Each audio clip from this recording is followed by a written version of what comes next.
Shalom Bapak Ibu Saudara, kita teruskan studi kita kristalisasi masih di kitab Yesaya. Ini sudah tema yang ke-7 ya. Kita masih di pasal 3 sedang berbicara mengenai pemimpin, teguran ya kepada para pemimpin. Jadi ini ada satu pasal ya, tapi kita baca saja ayat 14 dan ayat 15-nya. Ya. Judulnya LAI bilang ini hukuman Tuhan terhadap orang-orang yang menyesatkan bangsa. Ini maksudnya para pemimpin ya. Ini sebenarnya hukuman istilahnya saya kurang cocok ya. Saya lebih sedang mengatakan disiplin, karena ini pemimpin ini kan sudah dipanggil, sudah menjadi umat Tuhan ya, sudah terikat dengan perjanjian, kalau konteks ini perjanjian Musa. Jadi Tuhan tidak menghukum lagi dalam pengertian seperti orang yang belum terkait apapun dengan perjanjian, bukan begitu. Jadi kita lihat dulu apa yang menyesatkan di sini ya. Ini kalau dari judul ini menyesatkan umat ya. Mari kita lihat pasal 3 ayat 14, saya pakai LAI. Tuhan bertindak sebagai hakim atas tua-tua dan pemimpin-pemimpin umatnya. Dikatakan di sinilah dia. Kamulah yang memusnahkan kebun anggur itu. Ini tentu bukan kebun anggur dalam pengertian kebun jasmani ya. Ini maksudnya umat Tuhan. Kebun anggur itu kan karena dalam kitab Yesaya ini kebun anggur itu artinya ladang Tuhan atau umat Tuhan lah ya. Kamulah yang memusnahkan kebun anggur itu, terus barang rampasan dari orang yang tertindas tertumpuk di dalam rumahmu. Jadi para pemimpin ini ada dua hal yang dikerjakan olehnya. Pertama, kamulah memusnahkan, merusak, yang menghancurkan ya kebun anggur umat Tuhan. Yang kedua, merampas. Di sini ada barang rampasan dari orang yang tertindas, itu umat Tuhan yang tertindas ya. Tertumpuk di dalam rumahmu. Jadi ini pemimpin ini merampas umat Tuhan, ada barang rampasan, nggak dijelaskan di sini barang rampasan, tapi diambil sesuatu dari umat Tuhan, ditumpuk di rumahnya. Ya. Kemudian ayat 15, mengapa kamu menyiksa umatku? Tentu bukan menyiksa secara fisik, itu ditambukin umat Tuhan, tidak begitu. Pengertiannya menganiaya orang-orang yang menganiaya orang-orang yang tertindas. Artinya ini para pemimpin ini bukannya dijaga kebun anggur yang dipercayakan Tuhan, malah dirusak. Itu satu. Yang kedua, dirampas ya, tentu barang-barangnya. Kayak kita langsung dulu aja masuk kepada contoh orang Farisi ahli Taurat yang di Yohanes 10 itu, yang berbicara, yang Yesus mengatakannya itu pencuri dan perampok ya. Mari dulu ya kita lihat dulu, karena ini ada tahap penafsiran mengenai Yohanes 10 ini yang mengatakan bahwa pencuri dan perampok itu adalah iblis ya. Saudara, kalau kita mau memahami Alkitab, ada satu prinsip yang sangat-sangat penting lah, yaitu prinsip konteks ya. Konteks itu, coba dulu ya, saya mengulangi sedikit dari dua istilah Latin ya, kon dengan tectus. Kon itu bersama artinya, tectus itu terjalin, kayak orang nenun gitu, terjalin bersama dia jadinya tenunannya itu ya. Kalau istilah jadi dua ini kalau digabung jadi konteks ya. Kalau pengertian ini diterapkan kepada literatur, itu berarti konteks itu ada jalinan ya, terjalin bersama. Kon bersama tektus itu terjalin. Jadi ada satu pikiran-pikiran, ide-ide, pemahaman-pemahaman yang terjalin bersama, kayak menenun benang itu, apa kain itu, ya. Jadi kalau orang bilang, lihat dong konteksnya, apa maksudnya? Maksudnya lihat dong pikiran-pikiran di atasnya, ide-ide di atasnya, di bawahnya juga, supaya nanti jangan diambil satu ide aja, camut kalimat itu, nanti akan salah ngerti, ya. Jadi konteks itu connection of thoughts, kalau istilah bahasa Inggris itu artinya hubungan antara pikiran-pikiran dalam satu kalimat, ya. Karena kalau kalimat misalnya alinea itu kan terdiri dari beberapa kalimat yang punya beberapa ide. Nah, kalimat atau alinea demi alinea ini punya ide-ide yang kalau literatunya bagus, itu dia punya jalinan bersama yang nyambung gitu loh. Yang nggak ada, tapi kecuali kalau literaturnya konyol. Kadang ngomong ke sini, kadang ngomong ke situ, jadi aut-autan, ya. Enggak, kalau Alkitab itu saudaraku ini tulisan yang diilhamkan oleh Tuhan, nggak mungkin dia aut-autan. Bahkan Yesus bilang satu iota itu kayak gini, koma. Itu nggak mungkin ditiadakan sebelum semuanya digenapi. Jadi itu sangat terjalin dengan rapi. Maka kalau memahaminya harus dibaca berulang dari atas ke bawah terus, baru kita bisa mengerti, ya, pikirannya itu, ya, pemahamannya, supaya jangan nanti asal comot. Misalnya Yohanes 10 bagian pencuri datang, ini saya pakai ILT, ya. Pencuri tidak datang kecuali untuk mencuri dan membunuh dan membinasakan. Aku datang supaya mereka memperoleh hidup dan memperolehnya berkelimpahan. Coba saudara lihat. Ini terutama orang karismatik, ya. Saya mau bicara dulu ini sebelum saya mau kasih tahu dulu ini, karena ini bicara soal pemimpin ini. Dikatakan di sini, lainnya orang karismatik biasanya umumnya, ya, menafsirkan ayat ini. Yang pertama dibilang pencuri dan perampok itu iblis. Dia nggak lihat ini Yesus sedang ngomong sama siapa, nggak peduli dia. Pokoknya kalau yang jahat-jahat, karena dia punya konsep umumnya, ya, karismatik itu, atau bahkan yang lain juga, aliran yang lain itu punya konsep dualisme. Istilahnya kalau yang baik pasti datang dari Tuhan, kalau yang buruk itu pasti datang dari iblis, ya. Makanya kalau ada pencuri, perampok, udah ini iblis ini, gitu. Padahal saya sedang nulis itu, dualisme itu konsep agama kafir, itu apa namanya, Zoroaster atau apa itu. Tapi dia adopsi ke dalam dunia kekristenan karena ada konsep iblis itu karena kan punya kehendak bebas, Lucifer, dan dia jadi berontak dan dia menciptakan dirinya sendiri menjadi jahat. Itulah ya sumber kejahatan, iblis pokoknya lah. Nah, terus kalau dia bilang aku datang supaya mereka mempunyai hidup, nah berarti hidup ini Yesus ini yang benar, kan Yesus yang ngomong. Tapi hidup ini juga harus dipahami maksud itu siapa? Karena orang karismatik umumnya dibilang memperoleh berkelimpahan. Itu berarti kelimpahan harta benda, kelimpahan kesehatan, kelimpahan kemakmuran dan sebagainya. Ini ayat hidup itu bukan kehidupan seperti itu. Ini istilah Yunaninya zoe, artinya jenis hidup Kristus. Zoe itu yaitu jenis hidup yang dijalani oleh Yesus. Itu yang diberikan kepada orang yang percaya dipilih Tuhan. Dan doa yang pertama kali diberikan masih berupa benih, kayak biji gandum, ya. Nanti dia bertumbuh. Bertumbuh itu berkelimpahan yang dimaksud di sini. Jadi bertumbuhnya itu doanya yang karena di dalam doa ini terkandung ada dua hal minimal, itu doa itu yang menyebabkan pertama orang mengenal Tuhan. Karena Yohanes 17 ayat 3 itu inilah hidup kekal atau doa, mereka mengenal Engkau sebagai Tuhan yang benar dan Yesus Kristus yang Kau utus.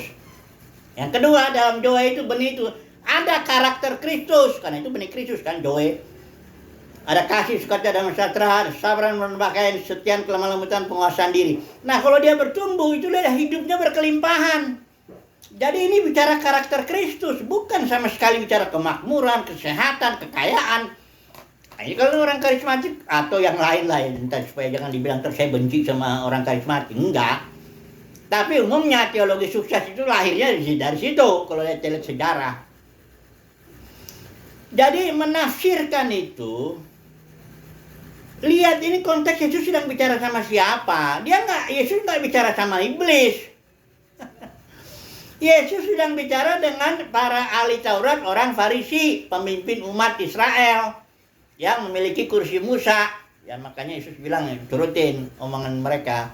Tapi kelakuannya jangan, karena mereka ngomong tapi nggak melakukannya. Coba deh perhatikan nih. Konteks ya, lihat atasnya tuh.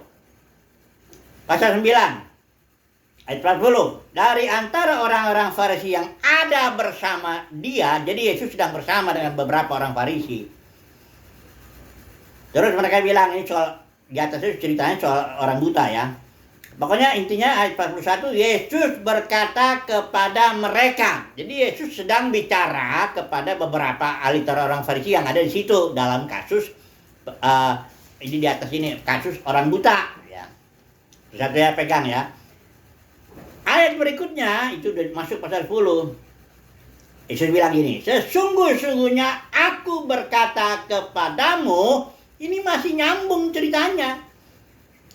Masih ada connection of thoughts, ada rangkaian pikiran dari pasal 9 ke bawah itu dengan 10. Apa pikirannya? Pikirannya bahwa Yesus yang bicara kepada para pemimpin Yahudi. Ditegaskan lagi di ayat 6, pasal 10. Yesus mengatakan perumpamaan ini kepada mereka. Siapa mereka ini? Kalau kita lihat di atasnya itu jelas Yesus sedang ngomong sama orang Farisi, nggak ngomong sama iblis. Ada di Matius 4 itu Yesus ngomong sama iblis, ada. Itu kan kasusnya lain, konteksnya lain. Alur berpikir Matius 4 dengan alur berpikir Matius 7, dengan Yohanes 10 kan beda. Jangan asal hantam kromo karena udah cinta uang, cinta kekayaan, cinta kemakmuran. Dia comot-comot ayat gitu, diterapin gitu. Ini penyakit nggak ngerti konteks ini sebenarnya bukan penyakit di otak. Kalau menurut saya ya, bukan penyakit di otak, tapi penyakit di dalam hati. Kalau orang udah cinta uang, cinta kekayaan, cinta kemakmuran, dia akan menemukan comot-comot ayat yang mendukung itu keinginannya. Nah ini loh yang biar aku harus ngerti ya. Sama seperti tukang parkir gitu ya. Kalau dia dengar starter gitu, biarpun itu di dalam hiruk pikuk lalu lintas, ya, dia tuh tajam pikirannya ke dia akan mendengar itu, dia akan mengetahui itu, karena kalau udah itu kan duit kan gitu. Jadi tukang parkir itu telinganya memang sudah didesain itu karena hatinya ya memang duit ya kan, ya namanya orang cari duit ya kan, itu duit. Jadi telinganya tuh ini tajam hanya untuk mendengar itu, gitu loh. Jadi orang yang hamba Tuhan tanda kutip, kalau udah cinta uang kan bukan lagi hamba Tuhan, yang sudah hamba mamon. Jadi kalau orang udah cinta kekayaan, cinta kemakmuran, cinta kesehatan dalam arti saya jangan saudara langsung pikir saya tuh seneng ikut Tuhan artinya harus miskin, harus berpenyakitan, jangan begitu dulu. Ini saya mau bicara dulu hati manusia yang karena cinta uang ini, cinta kekayaan, cinta kemakmuran ini nih penyakit ini. Nah kalau udah hatinya begitu, dia akan mendengar ayat-ayat yang akan ditafsirkan sesuai dengan hatinya. Ya memang hatinya udah begitu kok. Misalnya perpuluhan, buah sulung. Orang ini dia akan tafsirkan buah sulung itu uang. Padahal konteksnya buah sulung itu hasil tani. Perpuluhan juga hasil tani, tapi karena itu pun harus dilihat konteks perjanjian. Itu kan perpuluhan buah sulung itu konteksnya. Jadi konteks itu ada konteks atas bawah, konteks dekat, konteks jauh, konteks satu perikop, kitab dan sebagainya. Ada juga konteks perjanjian, sesuai perjanjiannya. Kalau beda perjanjiannya ya jangan langsung dicomot aja. Tapi emang kembali di sini.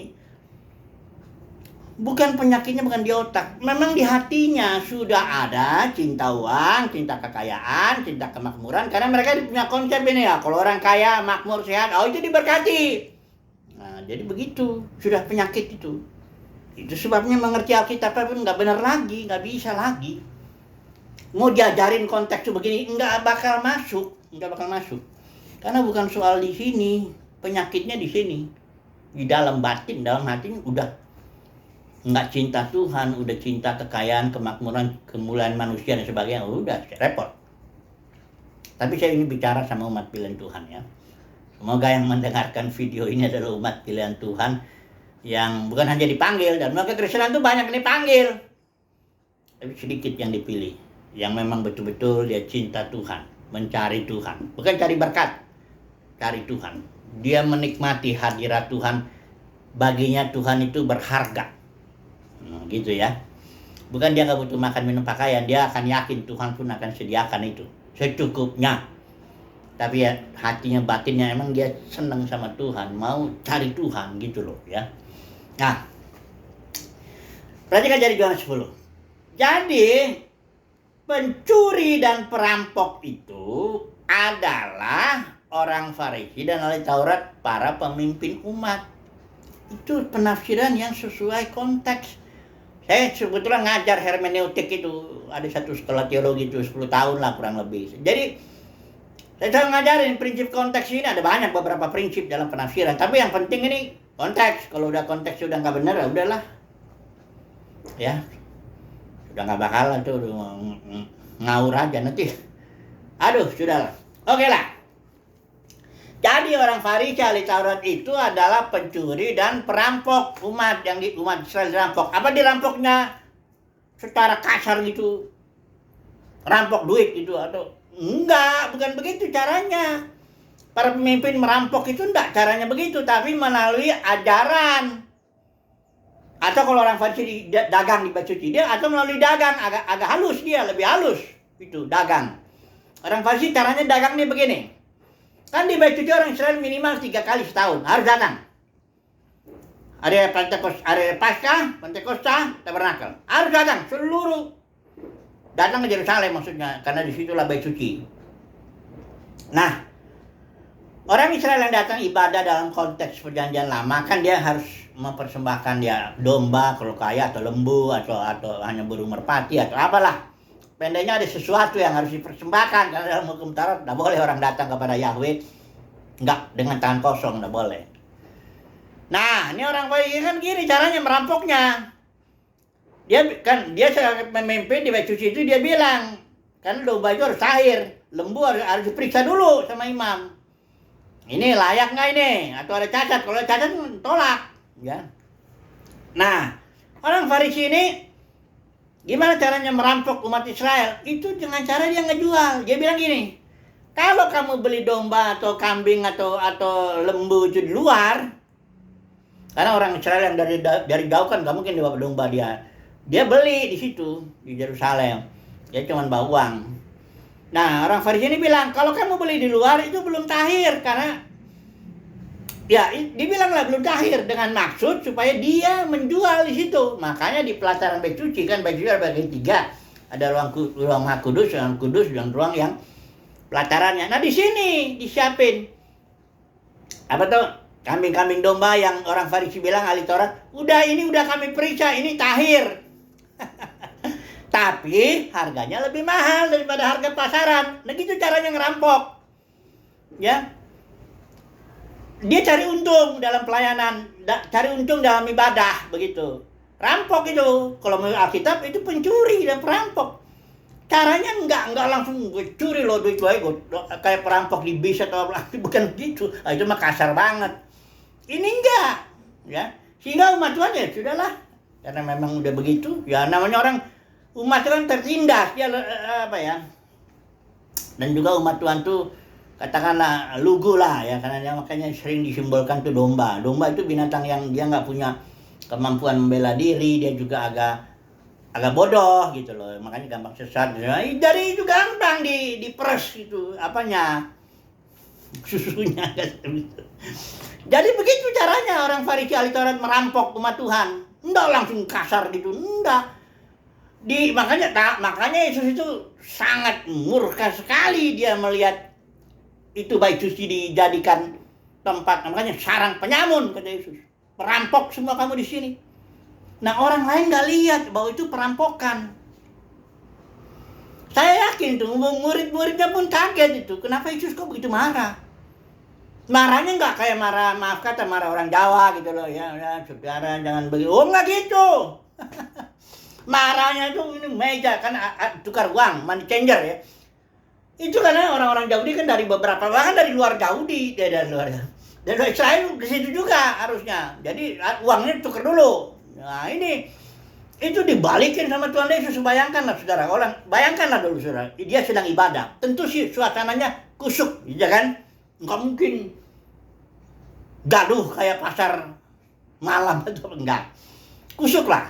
Tiba-tiba ada seorang pemuda usia 33 tahun kurang lebih dilempar itu apa tuh meja penukar uang, barakan orang kan kaget ngeliat ini di rumah Tuhan. Kalau mereka itu konteksnya rumah Tuhan tuh ya itu Bayi Suci. Kok kamu bikin begitu? Udah gitu dia pakai itu apa kayak pecut gitu, diusirin orang itu, berusuh lah itu dibikin itu. Terus orang Farisi kan marah karena dia kan kami punya otoritas di sini. You atas otoritas apa bisa berani berbuat seperti ini? Aisyah Yesus bicara soal Bayi Suci itu. Bukan ini nanti saya bangun dalam 3 hari. Jadi intinya begini.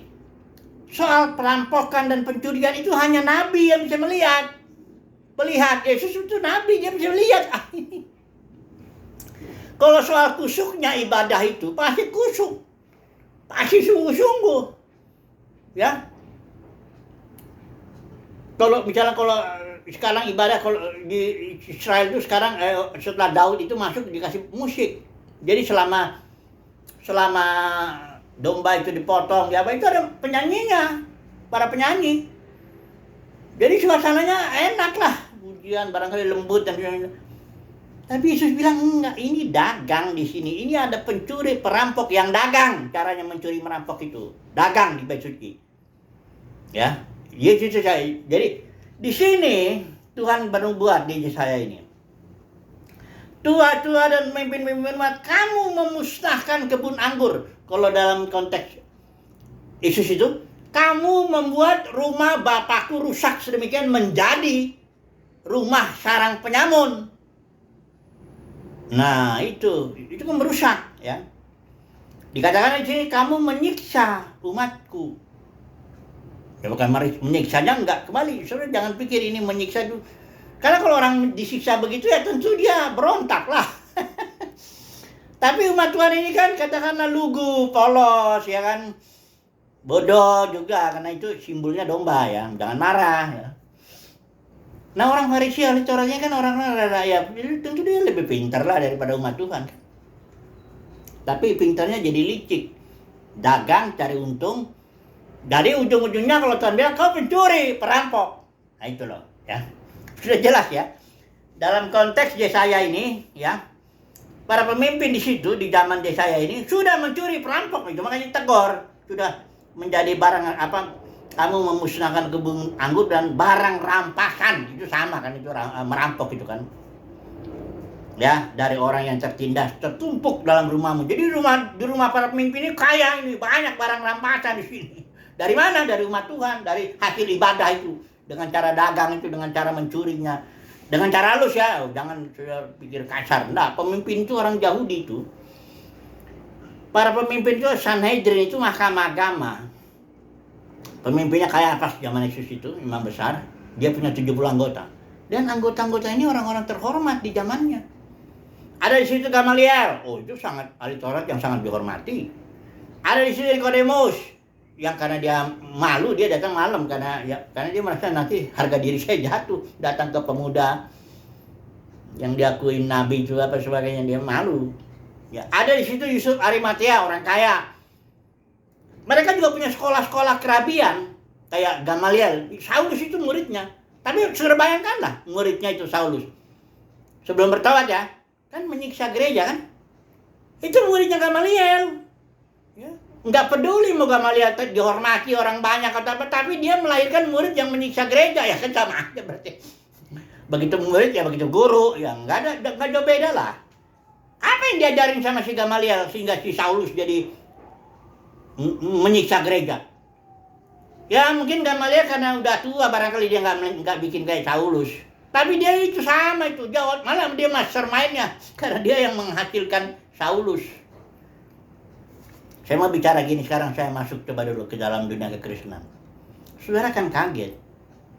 Dunia kekristenan ini dari mana ini? Asia datangnya kok jadi ribuan organisasi, ribuan denominasi ini dari mana? Enggak gini awalnya. Ada sesuatu terjadi. Nah ini saya udah berkali-kali saya tapi secara cepat dulu ya. Dari mana ini terjadi dalam dunia kekristenan ini? Yang tadinya gereja mula-mula itu kan organisme. Mereka otoritas yang terjadi itu ada otoritas hayat. Kayak tubuh gitu kan, otoritasnya kan otoritas hayat. Yang ngegerakin tangan, kepala, kaki, apa semuanya itu kan hayat. Ya kan? Hayat itu yang berotoritas. Yesus bilang, I am the life. Akulah hayat, Zoe. Karena Yesus kan memberikan Zoe itu, supaya Zoe itulah yang ngatur. Gak boleh, Yesus sudah bilang Matius 23, jangan kamu seorang pemimpin. Gak boleh masuk otoritas manusia, gak boleh. Bukan gak ada pemimpin. Dalam Kolose 2:17 itu ayat 19 itu pemimpin dalam tubuh itu ya, body leadership ya. Itu disimbolkan dengan urat-urat dan sendi-sendi yang menyatukan tubuh sehingga ngalirlah hayat itu. Terjadilah pertumbuhan hayat. Dari organisme menjadi organisasi itu ada ceritanya. Nah, saya udah berulang-ulang bilang, Kisah pasal 20 itu awalnya. Ketika Paulus bilang dari antara kalian para penatua ini ada orang-orang nanti yang dengan ajaran palsu tarik murid-murid pada dirimu. Makanya tariklah di sini organisasi ini, tariklah di sini denominasi ini, tariklah di sini aliran ini, terus pecah. Dan itu makin tarik menarik, makin pecah. Yang dirampok bukan cuma duit, itu orang juga dirampok. Orang yang ditarik dia. Itulah denominasi. Ya ada ceritanya. Kalau dalam sejarah itu ada seorang yang namanya Ignatius. Tahun 117 Masehi. Ini saya udah sempat nulis ini. Ini kalau saya mau saya kirim juga kalau mau ini gereja setelah Covid. Ini cerita sejarahnya ya. Kenapa ini masuk otoritas manusia ini sehingga pemimpin ini jadi bikin dosa. Pemimpinnya di situ ngapain? Dagang. Bilang kamilah suku Lewi, macam-macam lah ajarannya ya. Intinya ngambil duit gitu loh dari jemaat. Paulus nggak pernah ngajarin perpuluhan lah, buah sulung lah, atau janji iman lah. Dari mana itu datangnya ajaran? Itu kan konteksnya lain perjanjian itu. Tapi yang namanya orang udah menarik duit, jadi dia bergaya kayak dia bikin lah ayat-ayat lah. Kalau soal mencomot-comot ayat ini ceritanya di dalam kekristenan cukup banyak. Dari mulai kejatuhan iblis lah, dibilang nanti lanjut. Jadi ini dia si Ignatius bilang dia ini orang kudus lah ya. Dia mati martir di Roma. Ini di bawah Kaisar Trajan. Ya, ini kalau sudah mau ntar saya kirim lewat by email ya. Dia inilah yang pertama kali ngajarin presbyteros dengan episkopos beda. Jadi artinya dulu tuh kan sama, sekarang nggak beda, katanya harus ada satu orang memimpin. Nanti dari antara biskopnya bertarung lagi, ada satu lagi biskop agung. Dari antaranya ada lagi kardinal. Nah itulah jadi mulai Katolik. Akhirnya ada paus itu, struktur itu, pemerintahan manusia masuk ke dalam gereja. Dari situlah masuk zaman kegelapan, saudara, 1000 tahun. Gereja gelap, Alkitab ditutup. Barulah Martin Luther pelan-pelan terus. Masa sampai sekarang masih belum selesai pemulihan dan tidak akan selesai karena Tuhan memakai nanti para pemenangnya. Dari tiap zaman Tuhan punya para pemenang. Siapa para pemenang? Yang nggak ambil bagian dalam dosa para pemimpin ini. Para pemimpin dosanya apa? Isabel ngerampas otoritas karena dia memasukkan otoritasnya sendiri ke dalam gereja. Bileam dagang, cari untung, udah pasti kan namanya bangun organisasi sekarang bagaimana nggak mau dari mana duitnya, ya? Ya barangkali ada pemimpin yang memang udah kaya bisnisnya ya, uangnya uang dia. Tapi jarang yang begitu. Kebanyakan orang merintis pelayanan itu dari nol kebanyakan. Dari mana duitnya? Kok bisa kaya? Dibilang lagi, oh ini tandanya diberkati, ini lebih rusak lagi kan. Udah ngerampok, udah mencuri, dia bilang lagi, oh ini berkat Tuhan katanya. Nanti Tuhan urusan sama dia lah itu ya. Kemudian Nikolaus itu menaklukkan kaum awam. Jadi kaum awam ini atau umat Tuhan emang jadi diam. Oh itu urusan dia sama Tuhan katanya itu ya. Nah, kita jangan ini dia orang yang diurapi Tuhan, itu biji mata Tuhan yang macam. Terus kalau kita mau menghakimi, jangan menghakimi. Aduh saudaraku, tapi umat pilihan Tuhan tidaklah bodoh. Kenapa nggak bodoh? Apa karena dia sekolah tinggi atau dia pintar? Bukan. Karena umat pilihan Tuhan itu dikasih pengurapan di dalam batinnya oleh Sang Roh Kudus. Kalau 1 Yohanes bilang, engkau tidak perlu diajar, karena urapan itulah yang akan ngajarin kamu segala sesuatu. Jadi kalau umat pilihan Tuhan, dia terus tahu dengar mana suara gembala sejati Yesus, mana suara pencuri dan perampok. Biarpun mulutnya manis, tapi kalau dia minta perpuluhan, minta buah sulung, minta janjiman begini-begini, tahunya ini. Umat pilihan Tuhan tidak bisa ditipu. Bukan karena dia hebat secara teologis, bukan. Dia punya radar di sini, ya, antena atau apa lah ya. Antena ini hanya satu frekuensinya, hanya mendengar suara gembala, suara Yesus. Karena Yesus bilang, domba-dombaku mendengarkan suaraku. Tapi kalau hanya umat Tuhan yang hanya dipanggil saja, ya itu kena lah dia itu, ya, ditariklah dia, dicabik-cabiklah menjadi ribuan denominasi, ya, aduh. Tapi nanti ada penghakiman Tuhan. Jika Tuhan Yesus datang, para pemimpin ini yang kena nih duluan nih, ya. Penghakiman mulai dari rumah Tuhan, dari antara rumah Tuhan, umat Tuhan, yang mana duluan ya? Para pemimpinnya dulu lah, karena itu yang merusak gereja. Umat Tuhan nggak bisa ngerusak gereja, sebab dia domba-domba keluar aja biasa aja. Ikut Tuhan katanya begini-begini, ya ikutin. Katanya ritualnya gini-gini, ikutin aja. Harus bayar perpuluhan gini, ayo diikutin. Yang bisa ngerusak gereja itu para pemimpin. Nah itu dia yang nanti duluan Tuhan itu menghakimi. Jadi ini deh ya, judul kita, disiplin Tuhan kepada para pemimpin, ya. Karena di zaman Yesaya dia ngerusak kewenangan, merusak umat Tuhan. Di zaman Yesus pencuri perampok, itu orang Farisi. Di zaman Yohanes Kristen sama, ajaran Jebel, Bileam, Nikolaus sama. Haleluya, amin.